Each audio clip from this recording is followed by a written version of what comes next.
Triple R మూవీకి Bollywood star Aamir Khan voice over చెప్పబోతున్నారట.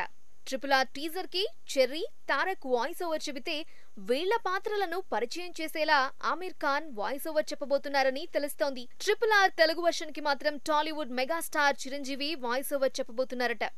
హిందీలో ఆమీర్ ఖాన్, తెలుగులో చిరు వాయిస్ ఓవర్ చెబుతుంటే triple R Tamil, Kannada, Malayalam version కి మాత్రం వాయిస్ ఓవర్ ఎవరో ఇంకా తేలలేదు. రజనీకాంత్ వాయిస్ ఓవర్ చెబుతారంటూ ప్రచారం మాత్రం జరుగుతోంది. Young rebel star Prabhas Adipurush లో రాముడి పాత్ర వేసేందుకు తనని తాను సిద్ధం చేసుకుంటున్నాడట. రాముడి పాత్రలో కనిపించనున్న తను ప్రెజెంట్ న్యూట్రిషన్, ఫిజికల్ ట్రైనర్ సలహాలతో తన లుక్ మార్చుకునే పనిలో పడ్డాడట.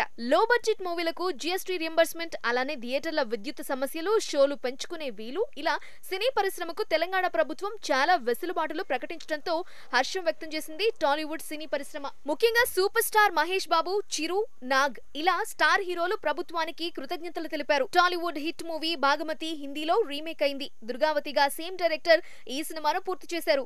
ఇక ఇప్పుడు దుర్గావతి కాస్త దుర్గామతిగా టైటిల్ మార్చాల్సి వచ్చిందట. బాలీవుడ్ స్టార్ హీరోయిన్ కంగనా రనౌత్ తో పాటు తన సిస్టర్ రంగోలీని ఇప్పుడే అరెస్ట్ చేయొద్దని బాంబే హైకోర్టు తీర్పునిచ్చింది. సోషల్ మీడియా పోస్టులతో రెచ్చగొడుతున్నారన్న కారణంతో గతంలో కేసు ఫైల్ అయింది. అయితే కంగనా వాదనలు విన్న బాంబే హైకోర్టు జనవరి 8న పోలీసుల ముందు హాజరవ్వాలని, అప్పటి వరకు అరెస్ట్ చేయకూడదని తీర్పు ఇచ్చింది. Hindi project a suitable boy ఇప్పుడు వివాదాస్పదంగా మారింది. ఓ టెంపుల్ ముందు అసభ్యకరమైన సన్నివేశం అంటూ ఆరోపణలు వచ్చాయి. దీంతో మధ్యప్రదేశ్ లో కేసు నమోదైంది. ఓటీటీ సంస్థ నెట్ఫ్లిక్స్ సంబంధించిన 2 ఎగ్జిక్యూటివ్ల మీద ఎఫ్ఐఆర్ ఫైల్ అయింది.